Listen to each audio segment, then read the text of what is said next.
Hey friends, before we jump into today's episode, I wanted to share something incredibly important with you. For over a decade, through my private practice and through my work at Nurtured First, I've been teaching body safety to kids and their parents, covering essential topics like secrets, tricky people, consent, and using a strong voice. I know these conversations can feel challenging. It's tough to balance being informative and scaring your child. That's why I'm thrilled to introduce you to the Body Safety Toolkit from Nurtured First. This toolkit is designed to make these crucial conversations easier and more approachable.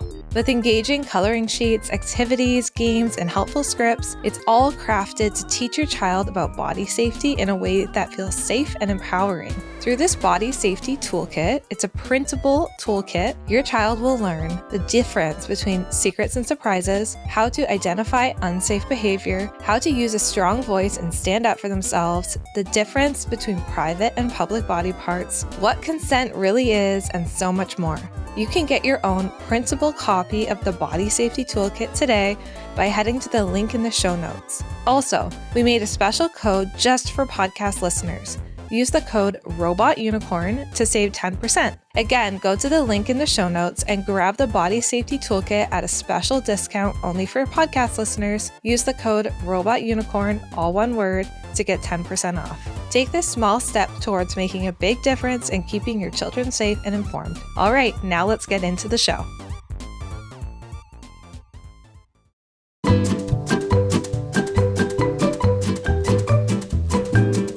Welcome to Robot Unicorn. We are so glad that you are here.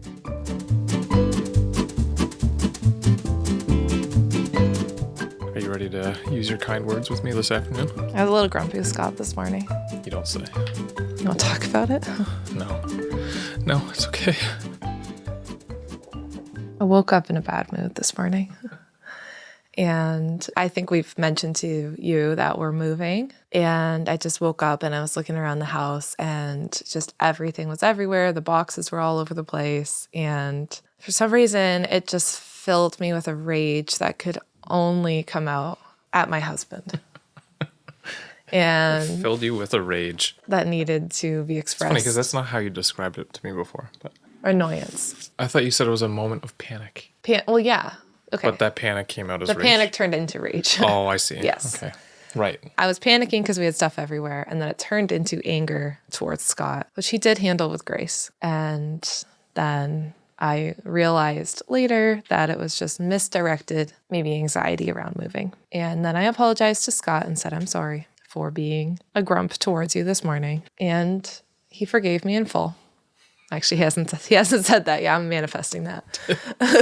Is that what you're looking for? Yeah. Forgiveness? Can you forgive me, please? Sure, I guess. What's in it for me? Is that toxic? Is that what you want to talk about today? No, okay. No, we did forgive each other. I What forgave Scott. What did you have to forgive me for? I forgave Scott for doing nothing wrong and just simply existing as a man in my house.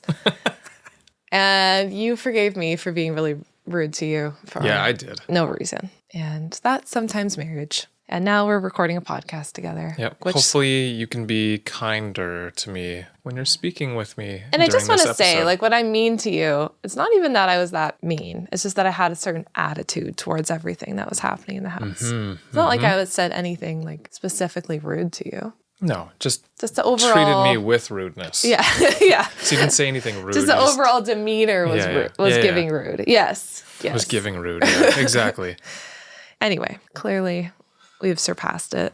That is honestly the one thing I do love about this show is I feel like we're so honest. If we had a rough morning, then we're just going to share that. If we're in a jokey, happy mood, then we'll share that. But that's marriage. How far can I push it today? We'll find out. Okay.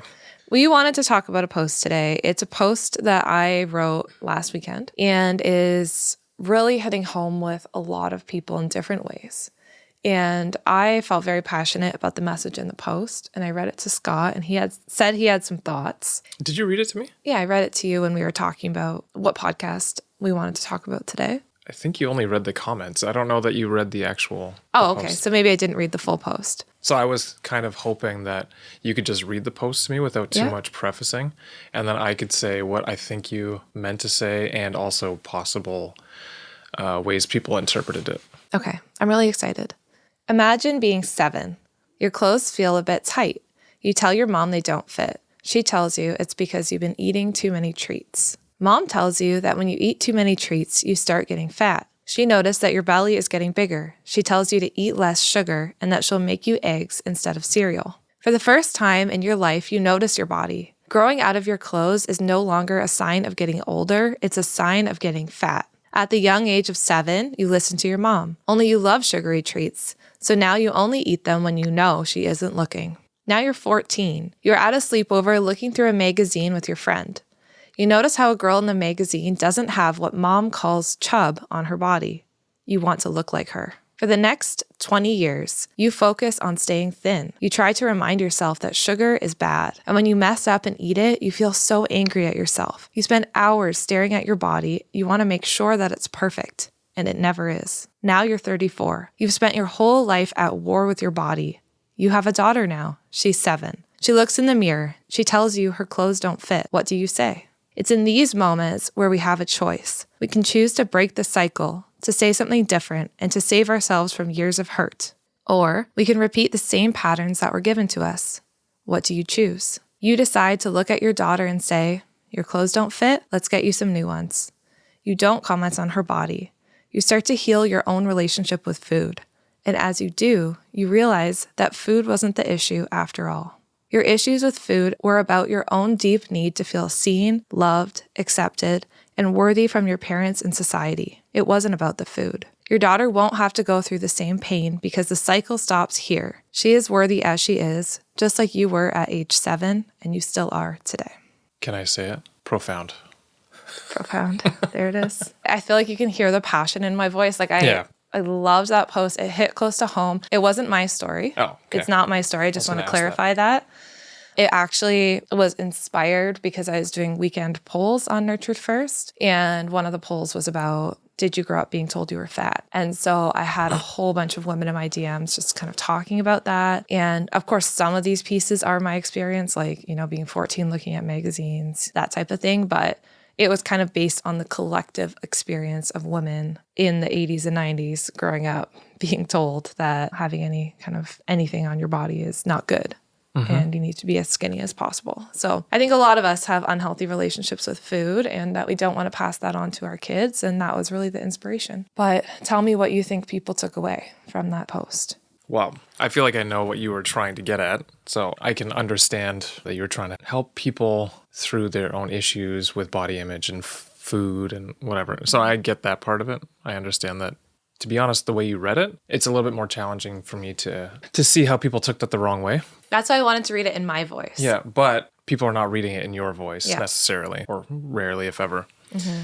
So I could foresee how people would take certain things out of context, whether or not they read the whole thing too. That's another big thing on Instagram. People often will comment without having actually read the whole thing. They'll see like a single slide of your 10 image carousel or something like that and comment. So I can foresee a lot of parents saying, but candy and sugary treats are unhealthy. Yeah. I think that is definitely missing the point of what you said there. So my comment section became a place of saying that we have an obesity crisis and children are eating more treats than ever before, and children need to be better at not eating so many treats, and that sugar is bad, and that children need to learn that sugar is bad. And it became a place of anger in the comments on both sides. Some people resonating completely with the story and understanding it, and a lot of people being like, yeah, but kids need to know that sugar is bad. So it became this bigger conversation about obesity, about overeating, about sugar, about the way we talk about food to our kids, and a lot of people still relating to the mom in the story who told her kid that they're getting fat and that they should stop eating treats. Mm-hmm. So it seems like even though I wrote that, imagining parents in like the 80s and 90s saying that, because that was more common then, it seems like that is still very common and something that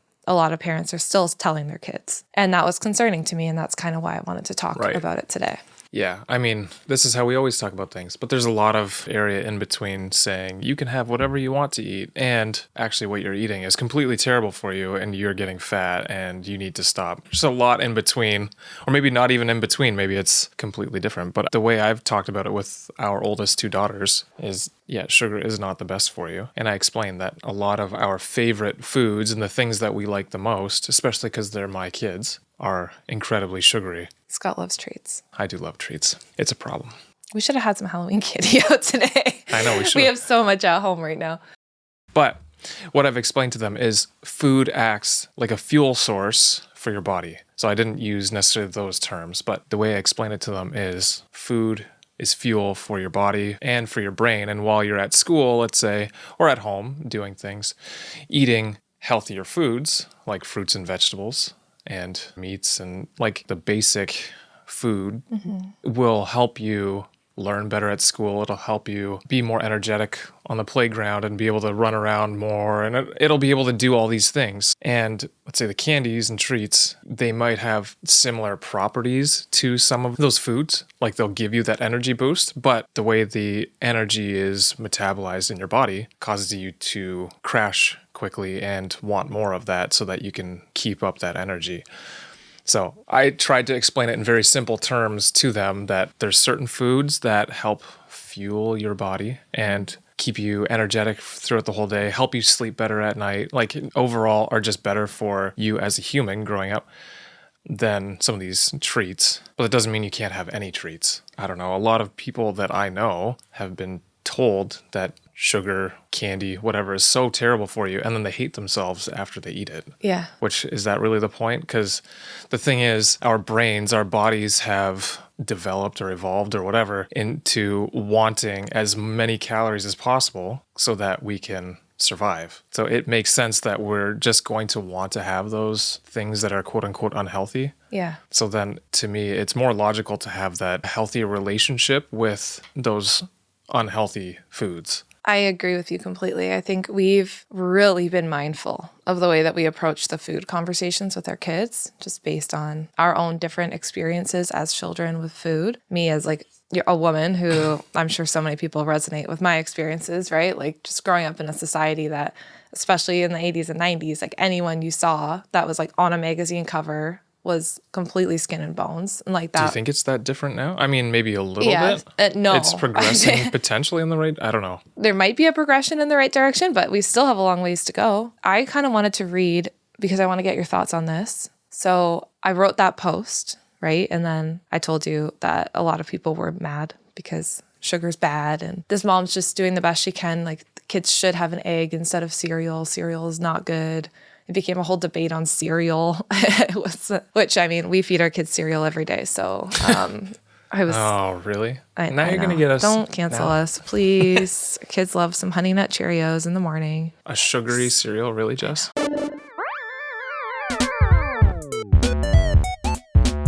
Hey friends, I'm interrupting today's show for a minute because I wanted to remind you about our body safety toolkit. As you may or may not know, outside of being the host of Robot Unicorn, I am also the founder and CEO of Nurtured First. Through Nurtured First, we provide educational resources like courses, blogs, and printable toolkits to help parents and caregivers raise children in safe and loving homes. Just over a year ago, the team at Nurtured First and I created the Body Safety Toolkit. This toolkit is meant to help you teach your child all about body safety and help them learn how to stand up for themselves, identify abuse, and keep their bodies safe in a very approachable and non-scary way. Here's a few quick facts. It's meant to do with your children. It's not a course. It's a printable toolkit filled with coloring and worksheets and games and activities. It was created for kids aged 3 to 9. It covers how to teach your kids about consent, strangers, using a strong voice, private places, red flags, and more. I've used this toolkit with my own daughters to help them learn about body safety. I love seeing their confidence to say no and stand up for themselves grow as we've used this toolkit. To grab the printable toolkit, simply head to the show notes and you'll see a link for the Body Safety Toolkit. Plus, just for you as a podcast listener, use the code ROBOTUNICORN, all one word, no spaces, to save 10% on the toolkit. Again, use the code ROBOTUNICORN to save 10%. Can't wait to help you teach your kids about body safety. You've got this. Now let's head right back to the show. So then I really sat for 2 days. I sat on people's comments to that post. Yep. And I thought about food is so much more than just food, right? It's so much more than just you're eating a candy bar. Like food can be profound. There can be something deeper. So I really sat on this and I wanted to write out my thoughts, which I've never done before on Instagram, on the way we teach our kids about food. So I wrote another follow-up post, but this post was about imagine being 7 and your mom wants to help you create a healthy relationship with food. So I shared some of the things that mom could do, but I wanted to get your thoughts to see what you think. Have you posted this already? It's already posted, yeah. Let me guess. It's probably not as popular as the other one. It's not as popular. Go figure. But it still did pretty well. Oh, okay. But not nearly as popular. People love debating online. People like to debate. But I personally did not want this post to be missed because I felt like it is one of the more important ones I've done. But I wanted to get your thoughts as a dad and just see if this is how you would talk about food. Here's the post in response to the controversial post. Imagine being 7. Your mom wants you to create a healthy relationship with food and your body. She knows that having a healthy relationship with food and your body is about so much more than just avoiding sugar. Your mom prioritizes family dinners. Before dinner, you say something you're grateful for. She makes sure your body is calm before you eat. Most of the time, mom tries to make sure that dinner isn't eaten in front of a screen, unless it's Friday night.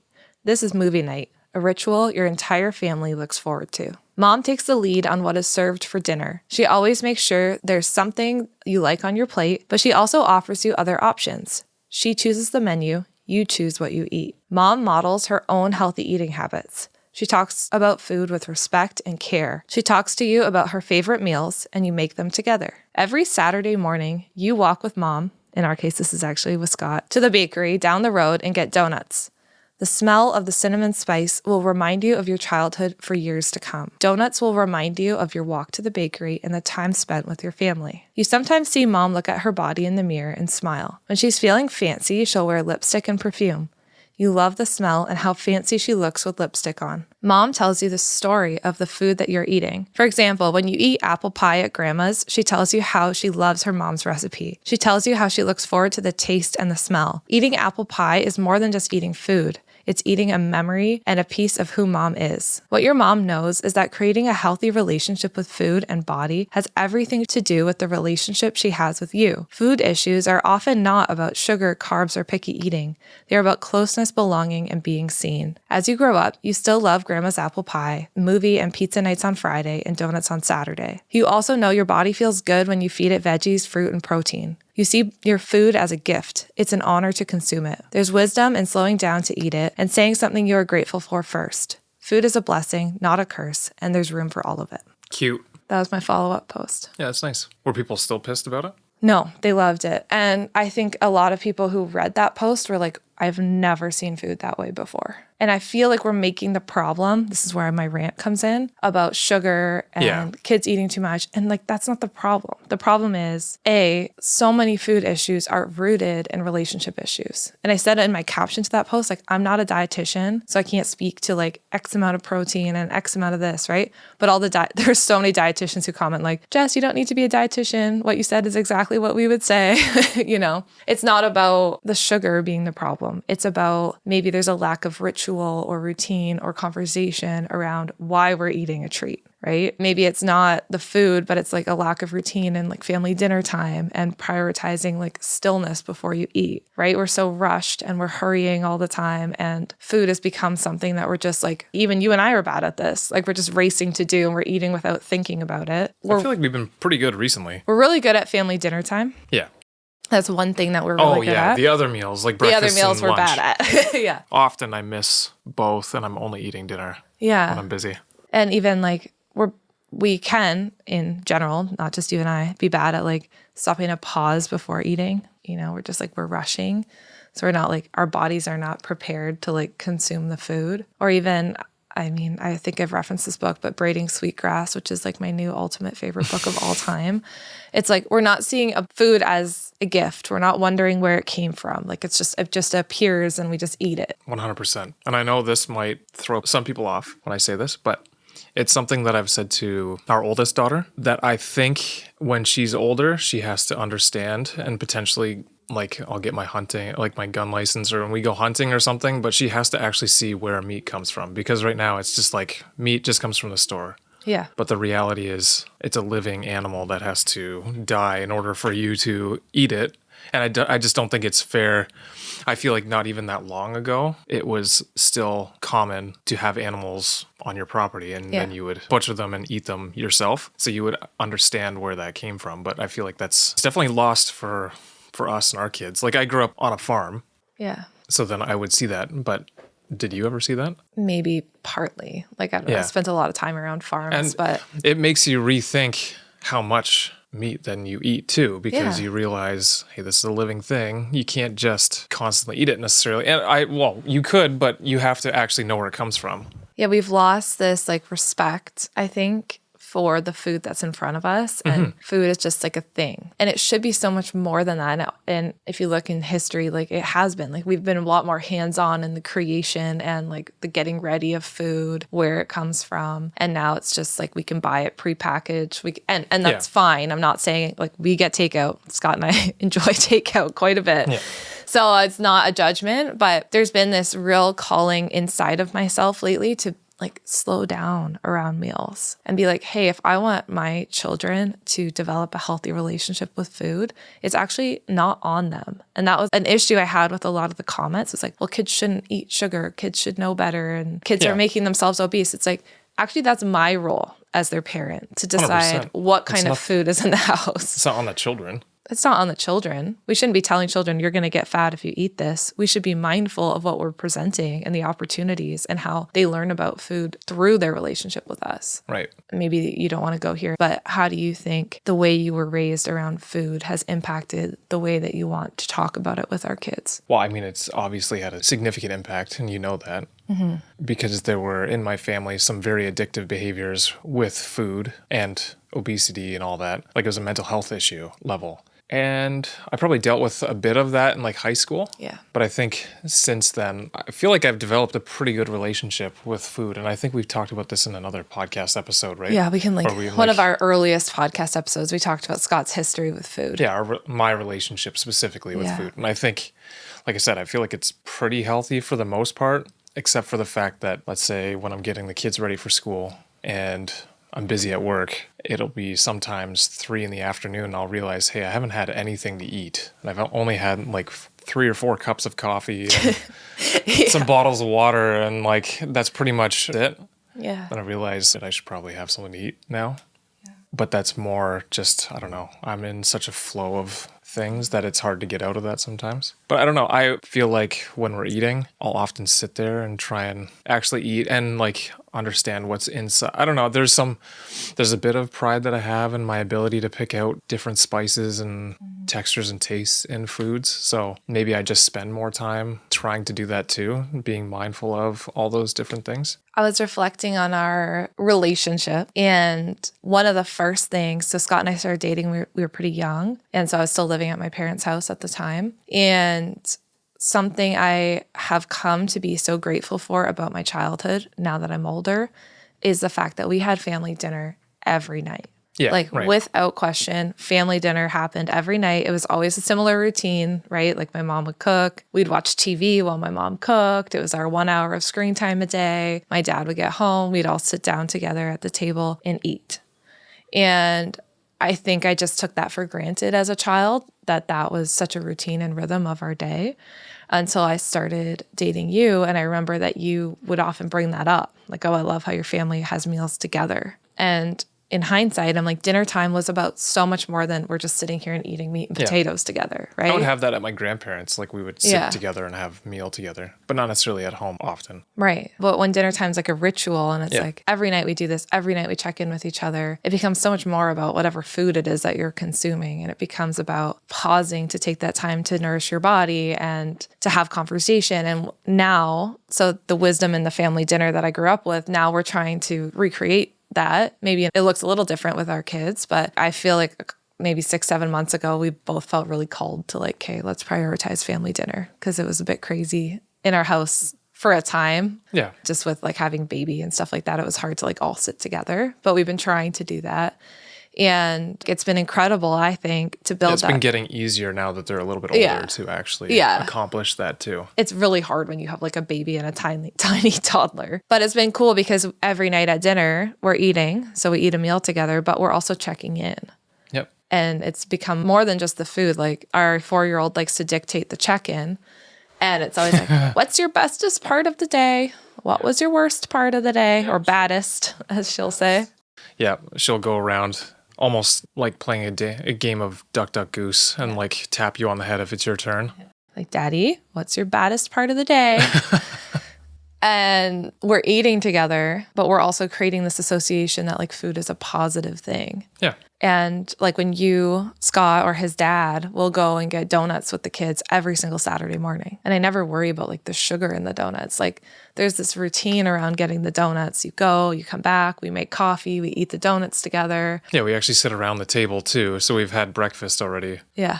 And then we're sitting around the table again and having donuts together, and we're having coffee. And you get to watch us eat donuts. Yeah, I have celiac, so I can't eat donuts. But there's something beautiful to that too, right? And it's about so much more than just eating sugar. It's about this relationship that you're forming around this food. And I think for years to come, the kids will always have this positive association with donuts. Yep. So I think it's less about the sugar and more about creating these patterns or these rituals and understanding the story of the food that you're eating. Honestly, to this day, I have that connection in my brain still of when I was a kid.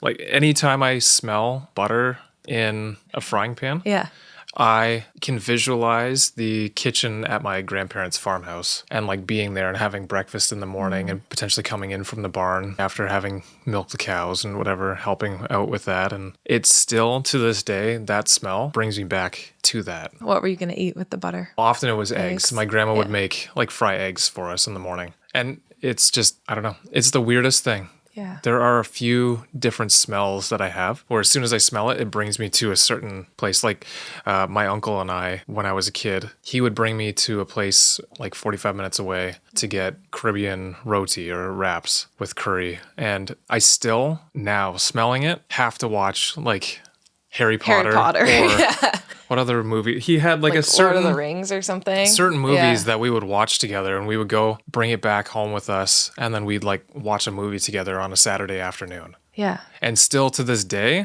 like I will go there or we'll go there, bring roti back, and it's like this weird need. We haven't done it because the girls find those kinds of movies too scary, but I still and I smell that too because I did that with you a bunch of times too. So now when I will go out of my way to pick up this roti for Scott, and when I smell it, I'm like, we need to just cuddle up on a couch and watch like a movie like Harry Potter or something like that. And that's where food is so much more than food. And I think, I mean, this is a whole other podcast, but we're blaming so many things on, let's say, sugar. And like a sugar addiction. And maybe it is that, but it's so much more than that. To me, it seems similar to, I don't know, people complaining about kids being on screens too much. The screen time issue is the same thing, right? Yeah, it sort of boils down to the same underlying issue with a lot of these issues that kids face. Yeah, like we blame screens, we blame food, we blame all this stuff. And it's not that it's to blame, but there is an underlying issue of this closeness, this relationship that we have with our kids. So they might be eating more sugar, but maybe we just need to bring back like a ritual around the type of sugar that they're eating, right? Like donuts or even Halloween candy. Of course, you don't give them free reign because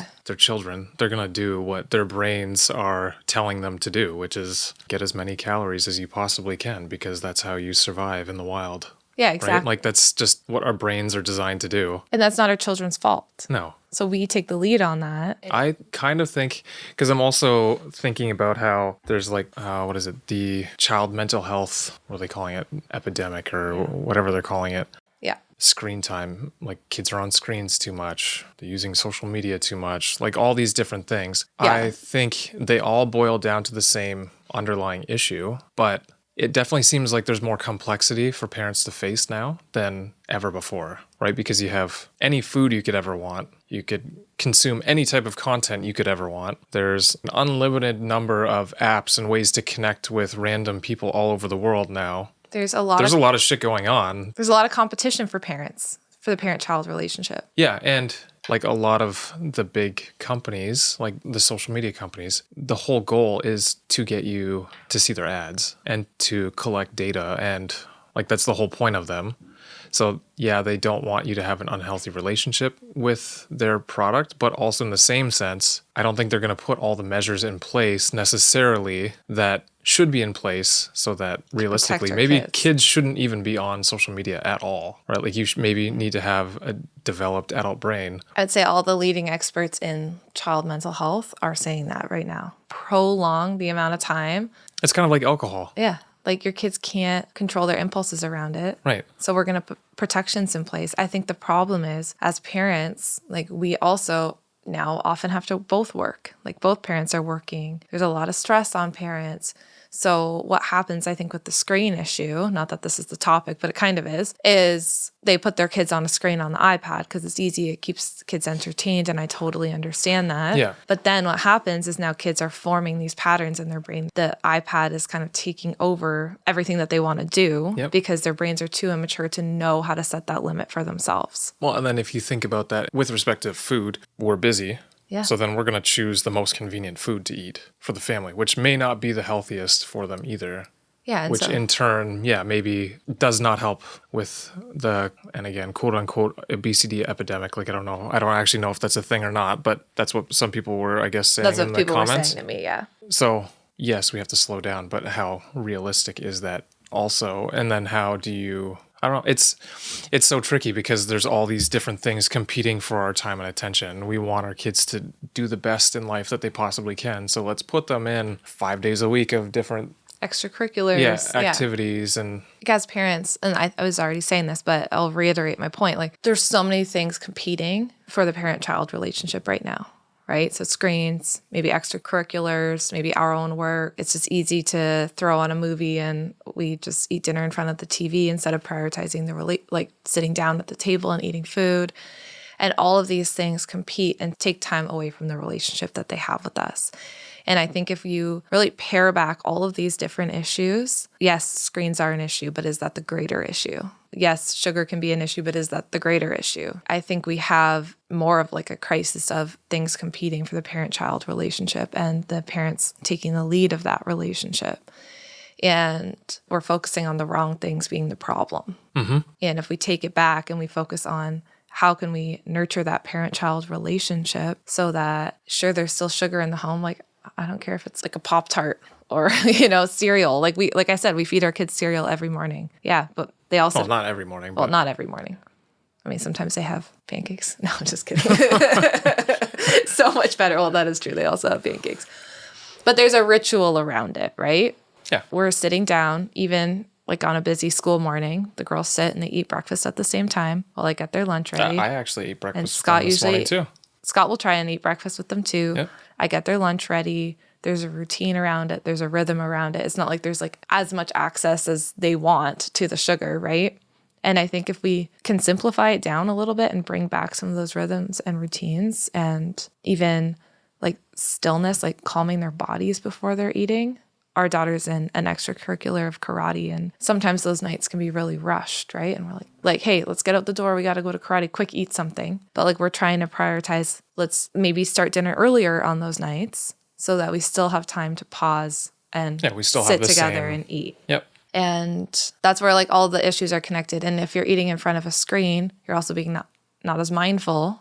Like, so if you're always eating in front of the screen, whether that's you or your kids, right? Like if I'm scrolling TikTok and eating, I'm not thinking about what I'm eating. Yeah. I'm going to consume more. I feel like our daughters are pretty good. Like now that we've really focused on it for the past, 6 months, I think they're quite good at finding taste in things. I remember like on Canadian Thanksgiving, which is in October, we purchased a couple of pumpkin pies and I tasted it and I was like, oh, this doesn't taste very good.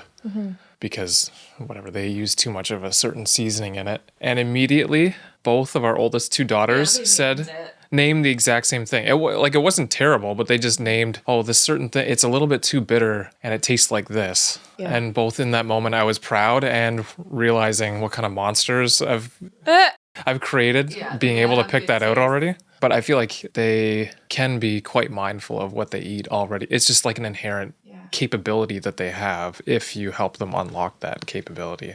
Yeah. I was thinking about that, what you're saying about that pumpkin pie. I was thinking back to the conversation that we originally were having about the post and people commenting like sugar is bad and kids should know to stay away from sugar.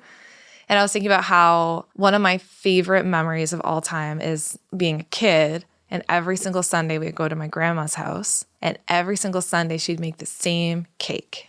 Yep. And you probably remember eating it. Oh, yeah, the chocolate cake. Chocolate from cake. A box. From a box with icing. From the little container. From the container yep. with little chocolate sprinkles on it. Yep. I can still taste it. Oh, yeah. And I can in my mind, too. I've had celiac for like a long time. So I haven't eaten that in a long time. But I can still taste what that chocolate cake tastes like. I can still feel how it felt to like eat that cake and have all my uncles and aunts and other little cousins around and be eating that together.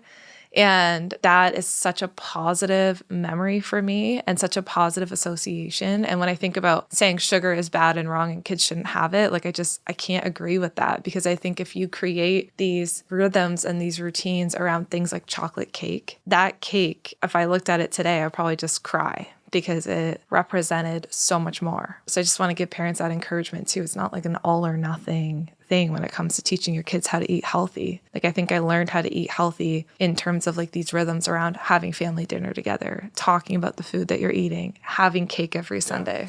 Hey, if you could tell me that I'm going to live to 175 because I only ate fruits and vegetables, sure, maybe I could get on board with that. But if like a small amount of treats like this aren't going to change your life outcomes, it just seems so unenjoyable to not enjoy food that is delicious. Yeah, it may not be the best fuel for your body, but it's, about like the donuts, doing that every weekend with us moving. I know our girls are going to miss that a lot. Yeah. And we're probably going to have to make special trips out now. We're going to have to find a new place to get donuts, or we'll have to just drive down to the old place. And that's like, it's in moderation. And then... Of course, you're not only eating donuts every day. Like, that's not logical either. Right. That's what I'm saying, like the rhythms and routines. Like have Friday night pizza night. Make that your pizza night. Have a rhythm around it. And then other days, have food that you've created or that you got for takeout that nourishes your body, and then talk about how you feel after you eat it, right? Like there's a story for all of it. And I think if we can make food less about like,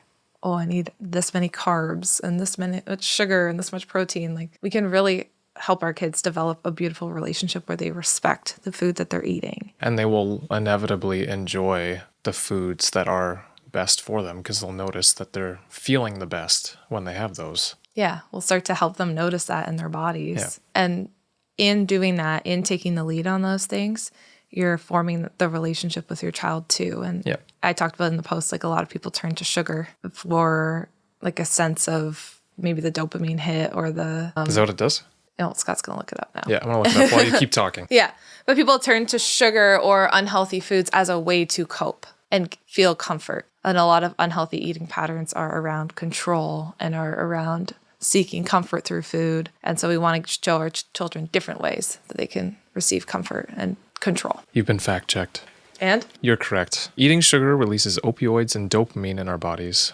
This is the link between added sugar and addictive behavior. So like there is the possibility to become addicted to it because it's providing that dopamine hit that you're looking for. Yeah. But that's like a lot of things. You have the same thing when you watch screens or play too many video games, or you go on social media and you get lots of likes. They're doing similar things to your brain. But that's where it can take over the parent-child relationship, right? So don't let that be the place where your kid gets all their dopamine from, you know? Let your love be their dopamine hit. That is quotable right there. Wow. Did I just come up with that on the spot? I don't know. Can't say. But I think... You hate that, don't you? I do. I did hate that. But maybe some people will like it. But I think that is the moral of the story, right? Like, don't let the treats and the sugar be the thing that gives your kid comfort. Create the comfort as they're eating the food. Create the comfort within your relationship. And then they won't have that toxic relationship with sugar where they need to have it to feel some sort of joy and peace. They already have that in their relationship with you. Mm-hmm. So food issues are relationship issues, not always, but let's look at the relationship and let's look at maybe all these crises a different way and just be like, there's so many things competing for relationship right now, and how can we prioritize that? Cool. Well, I think that's a good place to end. I mean, we could probably talk for a lot longer on this, but...